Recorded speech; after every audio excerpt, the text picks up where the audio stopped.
The evening sky glowed with a subtle orange hue, blending into streaks of pink and purple as the sun descended behind towering buildings in the bustling heart of the city. Throngs of people jostled along the crowded sidewalk, many in suits, others in casual attire, all with places to be and schedules to keep. The roads hummed with traffic, punctuated by the roar of passing buses and the occasional impatient car horn. At a modest makeshift stand near the curb, a determined 12-year-old named Ava carefully arranged freshly cut flowers, her nimble fingers moving with practiced care. This was her usual routine. After school, she would gather blooms from a nearby wholesale market, then set up her little stand on a busy thoroughfare in hopes of earning enough money to help support her mother, who was bedridden at home and fighting a chronic illness. Though Ava's clothes were humble, faded jeans and a slightly oversized hoodie, her spirit was anything but.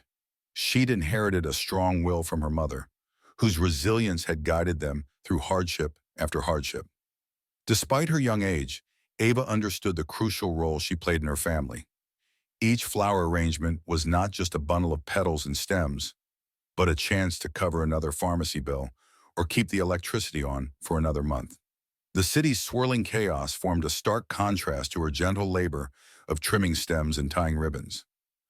People brushed by her display, sometimes casting curious glances or offering encouraging smiles. More often than not, they ignored the small stand altogether. But on this particular evening, something grim was looming on the horizon. Ava could sense it before it even happened, a strange heaviness in the air, as though the atmosphere itself was warning her of an impending confrontation. Suddenly, the rumbling sound of motorcycle engines cut through the cacophony of traffic and chatter. 6 powerful bikes skidded to a stop just a few yards away, their combined roar sending vibrations through the pavement. Pedestrians slowed their steps, some stealing anxious looks at the newcomers, others opting to avert their eyes entirely. The group of bikers exuded a menacing aura, each clad in a dark leather jacket adorned with patches of skulls, flames, and jagged symbols. Their leader, a hulking figure with a shaved head and an intricate tattoo of a coiled serpent winding up his neck, swung his leg off his bike. He surveyed the scene with cold amusement, his lips twisting into a sneer that promised trouble. Ava tried to focus on her flowers, forcing her hands to keep working despite the sudden spike of her heartbeat. She told herself that if she just acted like they weren't there, maybe they'd move along. But fate had other plans. The leader, whom the others called Steel, noticed the modest stand and took a few heavy steps forward. The soles of his boots scraped the concrete, the sound as unsettling as nails on a chalkboard to her ears. With a casual flick of his hand, he gestured for one of his companions, another imposing man with a short beard and eyes that glinted with malice, to join him in approaching. Hushed onlookers sensed danger brewing in the air. A few people discreetly moved farther away, unwilling to intervene. Ava lifted her gaze, meeting Steele's mocking stare with a quiet defiance that belied her small stature. She swallowed, trying to summon courage from the memory of her mother's reassuring words. "You are stronger than you think. Never let anyone push you down." As Steele sauntered closer, the other 5 bikers fanned out, forming a semicircle that pinned Ava in her stand against the building's brick wall. The entire sidewalk seemed to hold its breath, as though even the city itself was waiting for the inevitable. Steele paused mere inches from Ava's display, the heady scent of motor oil, sweat, and cheap cologne radiating from him. Without warning, he snatched a bright yellow bouquet, a cluster of daffodils tied with a simple ribbon, from the center of her stand. Ava's heart lurched at the reckless speed of his hand. For a split second, hope flickered within her that maybe he just wanted to buy them. But any such optimism died immediately when he lifted the bouquet to his nose, inhaled theatrically, and then crushed the stems in his powerful fist, petals raining down into the pavement. Behind him, the other bikers burst into laughter, a harsh, mocking sound that seemed to echo off the storefronts. One of them, a wiry man with a sharp grin who answered to Ghost, kicked the leg of the wooden stand, knocking over a vase. Glass shattered, mingling with the crushed daffodil petals on the ground. Ava's heart pounded, and her hands trembled as she forced her voice to stay steady. You break it, you buy it," she managed, her tone quiet, but resolute. "That's so?" Steele's lips curled into a sneer as he let the ruined flowers fall from his hand. "And what if we don't buy it? Huh?" He flipped open Ava's small cash box with the tip of his boot, scattering coins onto the sidewalk. The metallic clatter spiked her anxiety, each coin hitting the pavement like a blow to her hope. The passers-by who had paused looked torn. Some were clearly concerned, but none were bold enough to intervene. A few feet away at a small outdoor cafe, Dwayne Johnson had been enjoying a late afternoon coffee. He wasn't a man you could easily overlook. Tall, broad-shouldered, with a presence that suggested both confidence and quiet discipline. Beneath his casual attire, jeans, a plain t-shirt, and a light jacket, there was an aura that told a practiced eye he was no ordinary bystander. The tensing of his jaw betrayed the tension he felt at the sight unfolding across the street. As soon as Dwayne saw the bikers tormenting Ava, his easygoing demeanor slipped away, replaced by a calculated alertness. He set his cup down so carefully it made no noise. Every movement was deliberate, each muscle in his powerful frame coiled like a spring ready to release. Though his face remained composed, a flicker of anger flashed behind his dark eyes. He took a small breath, rose from his seat, and let the city's bustle fade into the background, mentally shutting out everything except the confrontation. This wasn't the first time Dwayne had encountered bullies in his life. He'd crossed paths with all kinds of rough characters over the years, each convinced they could overpower whoever got in their way. But Dwayne had learned, through both formal training and hard life experience, that brute force was often a brittle shell masking fear. Still, he wasn't one to wade in fists first without reason. He hated violence and believed in resolving matters with words whenever possible. But as he saw Ava's stand kicked aside and her hard-earned coins rolling away under the heavy boots of these bikers, he knew talking wouldn't suffice here. The resolution would require something more decisive. Drawing a long breath, Dwayne approached at a measured pace. He neither ran nor hesitated, walking steadily toward the scene as though pulled by an unbreakable sense of duty. By now, Ava's chest felt tight, her shoulders stiff with fear. She mustered the bravest face she could. Steele snickered, leaning closer to her, as if to underscore the difference in their sizes. "So you're selling trash, sweetheart? Because these flowers look like trash to me." He punctuated his words by grinding another handful of fallen petals under his heel. In that moment, a hush spread across the gathering crowd. A new presence had arrived, standing just to the right of Ava's battered stand. Dwayne Johnson cleared his throat softly, drawing the attention of Steele and his men. Several of the bikers turned their heads. Some took a step back reflexively, sensing the shift in the air. The broad-chested man in front of them was no casual onlooker. With quiet intensity, Dwayne's gaze swept the group. "You owe the young lady for the flowers," he said, voice calm but carrying a firmness that left no room for argument. Steele slowly pivoted to face him, his eyes narrowing. It was clear he liked being the biggest presence in any room or on any street, and Dwayne's imposing figure unsettled him. Yet, with a forced grin, Steele tried to maintain his swagger.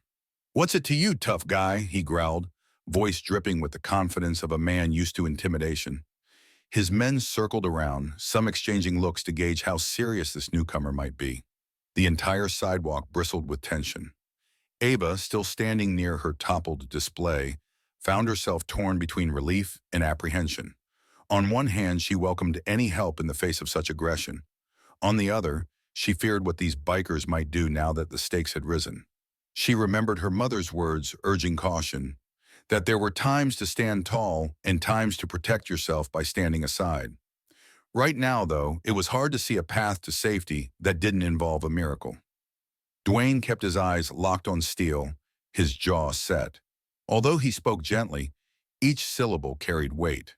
"You knocked over her stand and destroyed her flowers," he said, nodding toward the scattered petals and broken vase on the ground. "That means you owe her payment. Simple as that." His matter-of-fact tone suggested he was giving them an out, a chance to do the right thing before things got messy. A few of the bikers let out short, barking laughs.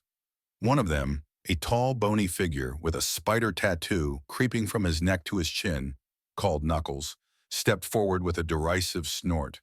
Look, buddy, I don't know who you think you are, but we don't owe anyone anything, especially not some brat selling weeds on the sidewalk.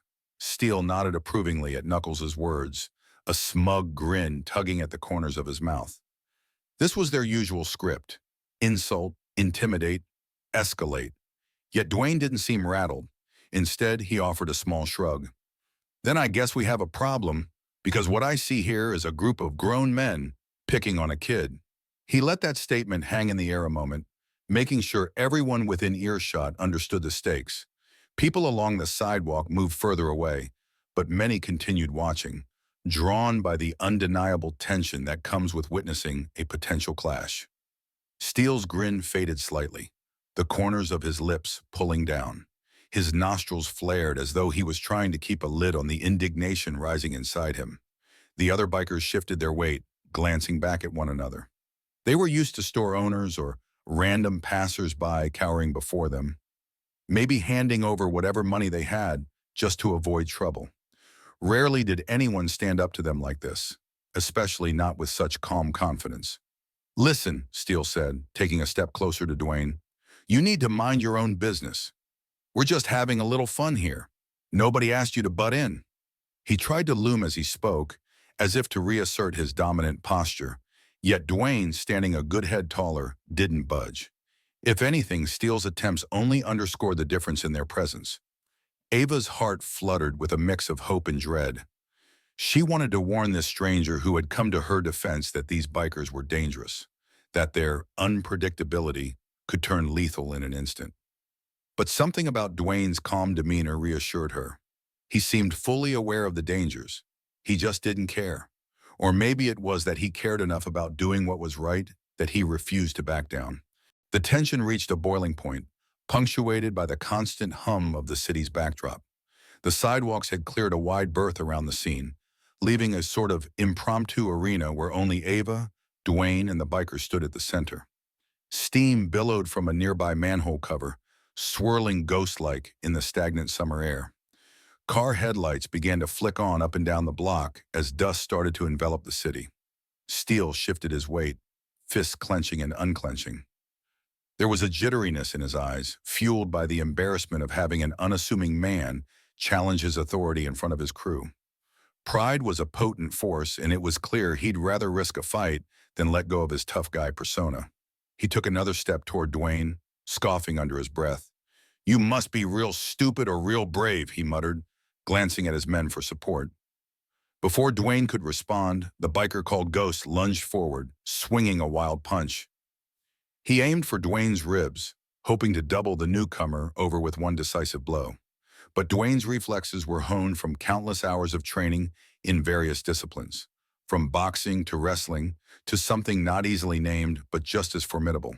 He sidestepped gracefully, his body pivoting in a fluid motion. Ghost's punch whistled through empty air and nearly sent him toppling forward. It was over in a flash. Dwayne caught Ghost's extended arm and twisted it behind his back, forcing him down with an expert maneuver that applied pressure on the shoulder joint. Ghost yelped, his free hand flailing in a vain attempt to strike back. But Dwayne pinned him with such efficiency that the entire scuffle looked almost effortless. He let Ghost drop to the ground, and when he released the hold, the biker cradled his arm, grimacing in pain. A ripple of shock went through the other 5 bikers. One, a brute with an unkempt beard named T-Bone, cursed under his breath and charged next. He tried tackling Dwayne from the side, but he telegraphed his move. Dwayne spun, grabbed T-Bone by the front of his jacket, and used the man's own momentum to flip him onto the concrete. The sidewalk reverberated with the impact of T-Bone's body hitting the ground, air rushing out of his lungs. A swift, precise kick to his abdomen ensured he wouldn't be back on his feet anytime soon. Steele's expression darkened as he realized he'd underestimated this apparent Good Samaritan. Dwayne exhaled slowly, lowering his stance. To the casual observer, it might have looked like bravado or showmanship, but to those who knew better, this was a trained fighter assessing the field. He spotted how each remaining biker was positioned, one to his immediate left with a raised fist, another slightly behind him, scanning for an opening, and Steele himself staring directly ahead, weighing his options. Ava stood off to the side, eyes wide as saucers. She wanted to shout her thanks or beg Dwayne to walk away before things escalated further, but her voice lodged in her throat. She could hardly believe how quickly everything had changed, from quiet humiliations to a full-blown street fight in a matter of seconds. Her breath came in short bursts, her heart thundering like a locomotive. Some onlookers recorded the fight on their phones, while others debated whether to call the police. A few people actually began stepping forward, emboldened by Dwayne's intervention. Yet fear still hung thick in the air, a potent reminder of how dangerous this confrontation could become. Steele glanced around, noticing the small crowd forming. He growled a warning at his men. "Let's finish this before the cops show up." Despite the looming threat of law enforcement, none of the bikers relished the idea of leaving with their pride in shambles.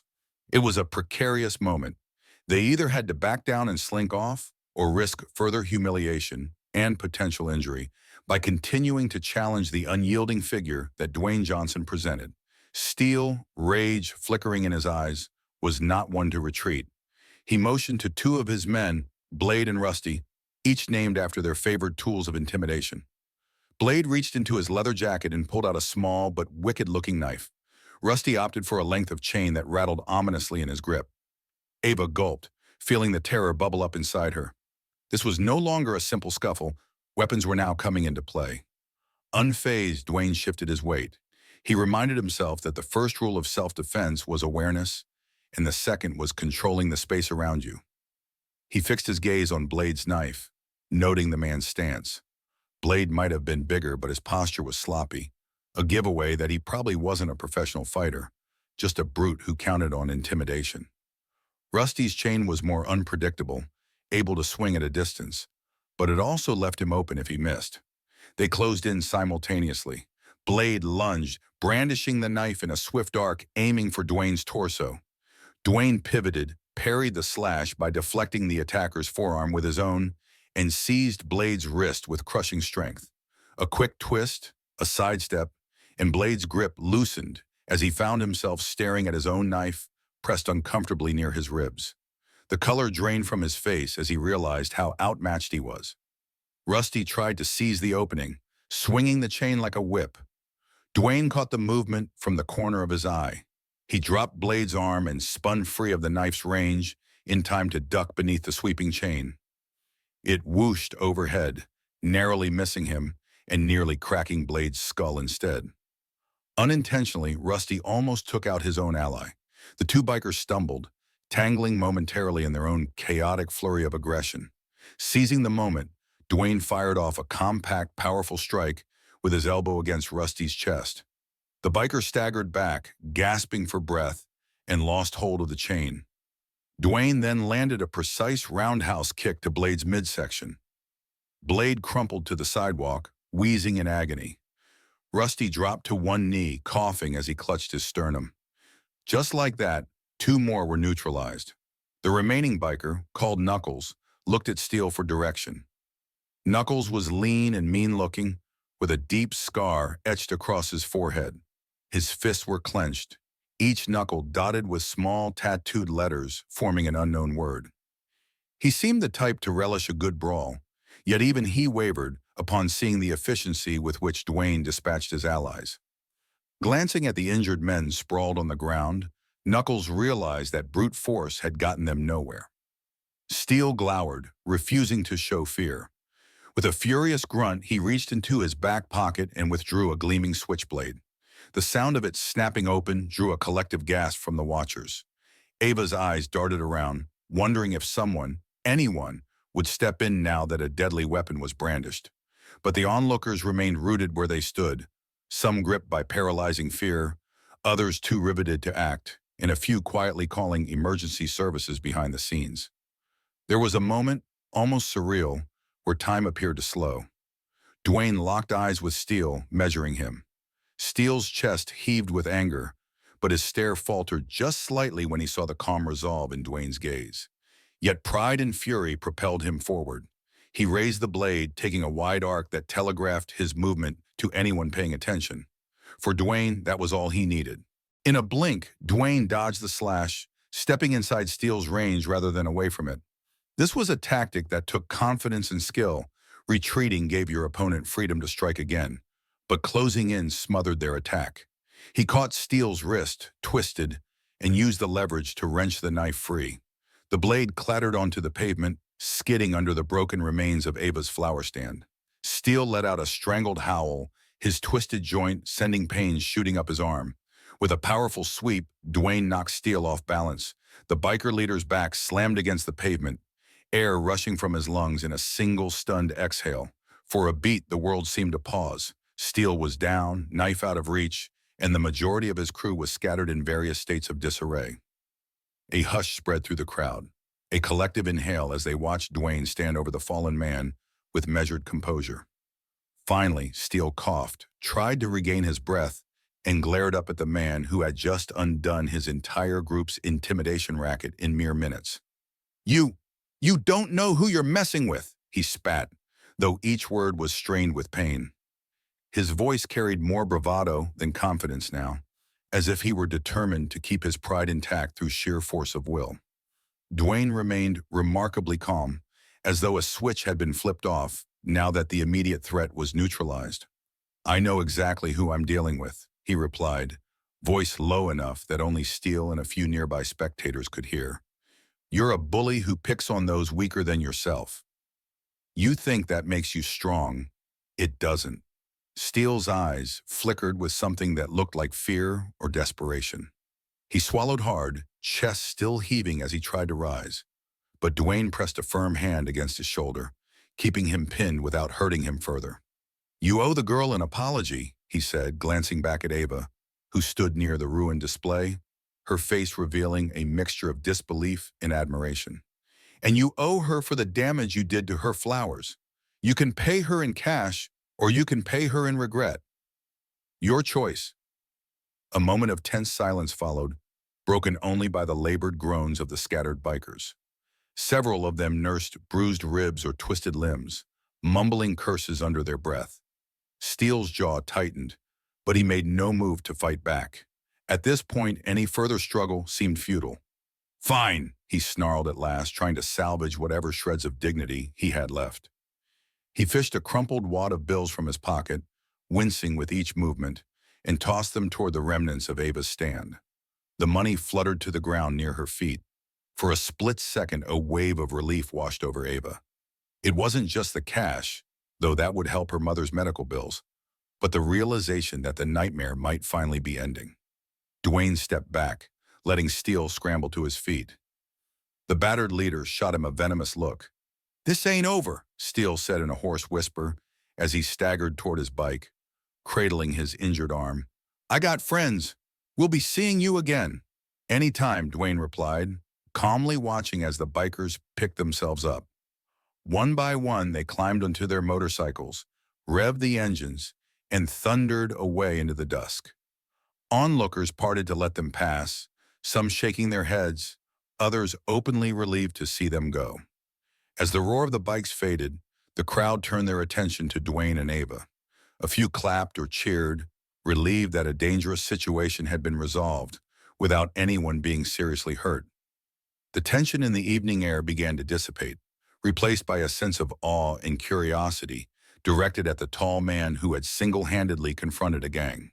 Ava bent down to pick up the bills, her fingers shaking slightly as she tried to gather the scattered coins that remained from her overturned cash box. Relief warred with lingering anxiety. Her heart still pounded, and she could almost feel the adrenaline ebbing out of her limbs, leaving her both shaky and oddly lightheaded. As she straightened, she noticed Dwayne kneeling beside her, quietly helping her collect the loose change from between cracks in the sidewalk. When they finished, Ava looked at him, eyes shining with gratitude. Thank you, she said, her voice quivering. I didn't know what else to do. Despite her brave front, tears threatened to spill, and she blinked rapidly to hold them back. To see her precious flowers destroyed was painful. To face a pack of bullies that large was overwhelming. Yet here was this total stranger who had stepped up to protect her. Dwayne gave her a reassuring nod, his warm gaze conveying understanding rather than pity. You stood your ground, he said gently. That took guts. He extended a hand, helping Ava to her feet. Around them, the onlookers began to disperse.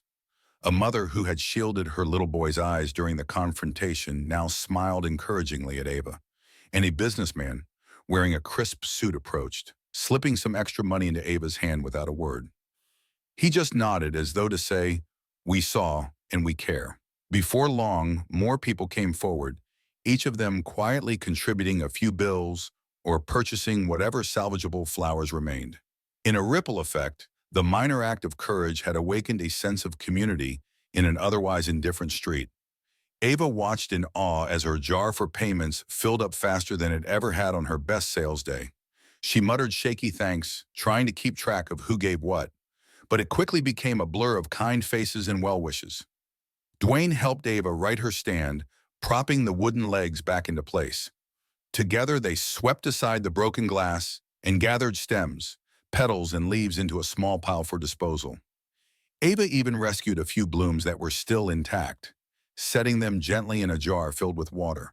Although her stand appeared battered with scratches and dents, it stood upright again, a fitting metaphor for the day's events.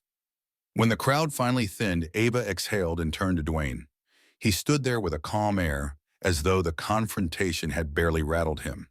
She wondered who he was, a fighter, a vigilante, simply a regular person who couldn't walk away from wrongdoing. His calm demeanor and effortless skill suggested a background more complex than the casual clothes let on. "Why did you do it?" she found herself asking, unable to contain her curiosity. "I mean, those guys were dangerous. You could have been hurt." Her voice was quiet, reflecting genuine concern. She knew the world wasn't full of kind strangers eager to intervene in random street scuffles, and she also knew that bad people often targeted those who stand in their way. Dwayne paused, glancing down at the pile of shattered vase fragments. It seemed, for a moment, he was choosing his words carefully. "I don't believe in standing by when someone's in trouble," he said at last, looking up and meeting Ava's gaze. "Especially not when it's an unfair fight." He gave a small shrug, as though it were the most natural thing in the world. "And I've dealt with bullies my whole life. They only win if good people do nothing." Ava felt a lump in her throat, touched by the simplicity and sincerity of his answer. She'd always assumed that you needed special authority or some official title to intervene in the face of wrongdoing. But here was living proof that anyone with the will and capability could stand up for what was right. To her, Dwayne was a hero, not because he was invincible, but because he acted with moral clarity in a world that often preferred to look away. The late evening light was dimming now, painting the street in cooler shades of blue and gray. Some of the neon signs began to flicker awake, their reflections dancing in puddles on the pavement left over from an afternoon shower. Ava started to gather what remained of her day's inventory, placing the surviving flowers carefully into a box that she'd lugged back home. Despite the damage and the fear she'd just experienced, she found herself unexpectedly buoyed by gratitude and renewed energy. Dwayne offered to help carry the heavy cardboard box, but Ava waved him off politely. "It's okay," she insisted with a small smile. "I can manage. Besides, I still need to pick up a few groceries for my mom." Her thoughts momentarily drifted to her mother's condition. Though they were scraping by on limited funds, the woman's tenacity and love had shaped Ava into who she was. If her mother could fight her illness day in and day out, then Ava could certainly carry a box of flowers on her own. Still, Dwayne lingered, studying her intently, as though trying to gauge if she was truly okay. "Do you have a ride home?" he asked, concern evident in his tone. She shook her head. Public transportation was her usual means of getting around, plus a bit of walking for the last few blocks. He nodded thoughtfully. "Let me walk you at least part of the way," he suggested. Ava hesitated. She'd always been told not to trust strangers, but something told her Dwayne was different. And after the day's events, she had to admit she felt safer with him around. She gave a small nod, and together they set off down the sidewalk, leaving the battered stand behind for the night. She could retrieve it later, or replace it when she had enough money. The tension that had dominated the last hour gradually began to dissipate. As they walked, the city seemed different to Ava, no longer just a harsh grid of tall buildings and impatient strangers. The setting sun cast the skyscrapers in silhouettes, and street lamps flickered on one by one. illuminating the sidewalks in soft halos of light. A man played a saxophone on a corner, his melancholy tune drifting over to them. The music felt oddly fitting, like an emotional exhale after the chaos they just endured. Dwayne remained mostly quiet, allowing Ava to set the pace. Occasionally, curious onlookers gave them second glances, perhaps recognizing Dwayne as the man who had subdued the gang or noticing Ava's disheveled appearance. She clutched the box tighter, her mind still buzzing with everything that had transpired. She thought about the transformation she'd witnessed in the crowd's attitude, how fear had initially kept everyone at bay until one person's courage inspired them to step forward. She also thought about how close she'd come to losing her day's earnings and possibly even getting hurt. As they approached a quieter residential block where Ava's small apartment building stood, she felt a mix of exhaustion and lingering adrenaline. Her stomach growled, reminding her she hadn't eaten since lunchtime. The glow from the streetlights revealed a row of old, run-down buildings, some with graffiti and peeling paint, others trying to maintain a semblance of care with flower boxes on the windowsills. Ava guided Dwayne to a narrow staircase that led up to the second floor, adjusting the box of flowers in her arms. "Thank you again," she said, pausing at the foot of the stairs. The overhead bulb flickered ominously, casting their shadows in jittery shapes against the concrete wall. "I don't know what would have happened if you hadn't shown up." The potential scenarios made her shudder. She wasn't naive. She knew the gang could have taken her day's earnings or worse. Dwayne nodded quietly, glancing up the stairwell. He considered offering to carry the box again, but something in Ava's determined stance told him to let her handle it. "Just be careful," he finally advised. "Those guys might think twice before coming around here. But if you ever feel unsafe, reach out to someone. Neighbors, local community groups. Don't try to handle it all alone." She offered a small, appreciative smile. "I'll remember that." A moment of silence passed, punctuated only by the distant hum of traffic and the hiss of a nearby radiator pipe. Ava suddenly felt awkward. This man had saved her from a horrible situation, and yet here he was, standing in her dilapidated building. A total stranger who had risked his well-being for her. She wondered if he had anywhere to go, or if he was simply passing through. "How about you?" she asked, surprising even herself with the question. "Are you from around here? Do you, do you have friends or family in the city?" She hoped she wasn't prying, but curiosity got the better of her. Dwayne hesitated, a subtle shadow passing over his features. "I move around a lot," he admitted, neither confirming nor denying whether he had loved ones nearby. There was a hint of weariness in his eyes, as though he'd witnessed his fair share of life's darker corners. "Just trying to do some good where I can. Sometimes it's best not to stay in one place too long." Ava nodded slowly, sensing there was more to his story than he was letting on, but she also felt it would be rude to push further. "Well, if you ever come back this way, I'll be here," she offered, managing a small grin. "Selling flowers, doing my best not to get in trouble." A faint smile touched Dwayne's lips. "I hope that trouble never finds you," he replied gently, then took a step back. He lingered, as if wanting to say something more, but the moment passed and he nodded a farewell. "Take care, Ava." She watched him walk away, descending the staircase that led back to the street. The tall figure moved with a purpose, as though the night, and whatever it held, were just another chapter in a story he'd grown accustomed to. Ava listened to his footsteps fade, then turned to climb the creaky steps to her apartment. Her mother would want to hear all about what happened, even if Ava chose to spare her some of the more frightening details. She felt gratitude swell in her chest, not just for the money collected, but for the reminder that there were still people in the world who stood up for what was right. Over the next few days, a subtle transformation took place around Ava's usual flower-selling spot. Word of the incident spread in hushed tones among local shopkeepers, cafe patrons, and passers-by who'd either witnessed the altercation or saw footage that had inevitably wound up on social media. People started greeting Ava more warmly, some stopping to ask how she was, if she felt safe, and whether she needed anything. A local hardware store owner even offered to help rebuild her stand, supplying sturdier wood and a fresh coat of paint, free of charge. Ava also noticed an uptick in her sales.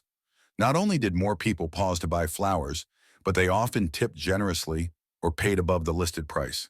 She felt almost embarrassed by the attention, but at the same time recognized it as a silver lining to what could have been a devastating day. The memory of Dwayne Johnson and his effortless, almost stoic bravery lingered at the back of her mind like a beacon of reassurance. She often found herself scanning the street, wondering if she'd spot his broad-shouldered figure strolling by again. But he never reappeared. It was as though he'd evaporated back into the city's maze, leaving only an afterglow of hope in his wake.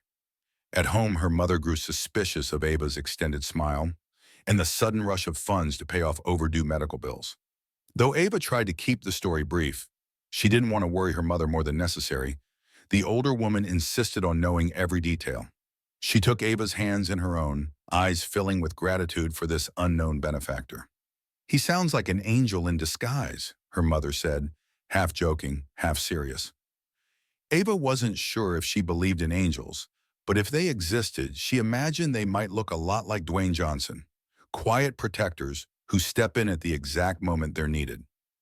A few nights later, Ava found herself replaying the encounter as she tried to fall asleep. She remembered the crushing sound of boots on broken glass, the terror that spiked when the biker first loomed over her, and then the sudden shift the moment Dwayne appeared, like a script rewriting itself in real time. Part of her dreaded the possibility that Steele and his crew might actually return, but a larger part of her believed they'd think twice now that they knew someone in the city was willing to stand up to them. "You're stronger than you think," her mother had always said. Perhaps that was the true takeaway from the experience. The next day, Ava woke up early, gathered fresh flowers, and set up her newly reinforced stand. Customers came and went, and each purchase felt like a small victory. In quieter moments, Ava found herself reflecting on the nature of true strength. She realized it wasn't just the physical ability to fight off bullies. Strength also existed in the courage to speak up against injustice, the willingness to defend a stranger, and the resolve to keep going in the face of hardship. Dwayne had shown that kind of strength, but so had the crowd that eventually stepped in, buying her flowers and offering comfort. As the sun dipped below the skyline that evening, casting long shadows over the busy street, Ava prepared to close up shop. Her gaze swept across the sidewalk, half expecting some sign of the man whose brief presence had meant so much. But no familiar silhouette emerged. Still, she felt an inexplicable sense of peace. She remembered what he had said. "They only win if good people do nothing." Perhaps that was the simplest and most profound truth she'd learned in all her years hawking flowers. Sometimes doing something was enough to change a life, maybe even to save it. She closed her cash box, nodded a polite goodnight to a passing pedestrian, and lifted the stand to wheel it home. In her heart, she carried the memory of that day, the lesson it taught, and the renewed faith that one act of kindness, one moment of courage, could ripple outward in ways unseen. And as she disappeared into the city's dusky glow, she couldn't help but smile, knowing that if ever she found someone in need of help, she too would do whatever she could to stand by them, just as Dwayne Johnson had done for her.